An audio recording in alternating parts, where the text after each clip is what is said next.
இயேசுவுக்கே புகழ், மரியே வாழ்க. அன்பிற்குரியவர்களே, வழக்கம் அப்படி தாத்தா பாட்டி அம்மா அப்பா சொல்லுவாங்க, கீழே பார்த்து நட, கல்லு தட்டிடாம முள்ளு குத்திராம அப்படின்னு சொல்லுவாங்க. இன்னைக்கு ஆண்டவர் இயேசு கிறிஸ்து உங்களை கீழே பார்த்து அல்ல, மேலே பார்த்து நட, மேலே பார்த்து வாழ்க்கை நடத்த அப்படின்னு நமக்கு அழைப்பு கொடுக்கிறாரு.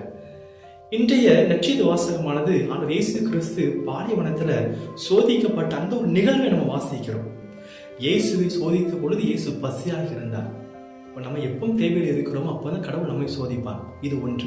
இரண்டாவது என்ன அப்படின்னா, கொஞ்சம் யோசிச்சு பாருங்க, இந்த 3 சோதனைகளுமே கீழே பார் அப்படின்னு தான் கீழ் மண்ணை மையமாக வைத்திருக்கு. பாருங்க, கீழே கல்லை எடுத்து இந்த கல்லை அப்பமாக மாற்று, கீழே இருக்கிற அரசை காட்டி இந்த அரசியல் உனக்கு தருறேன் அப்படின்னு சொல்லுது. மேலிருந்து கீழே குதி, கீழே குதி அப்படின்னு சொல்லி மூன்றுமே கீழே சார்ந்ததாக, மண்ணை சார்ந்ததாக, அதிகாரத்தை சார்ந்ததாக இருக்கிறது.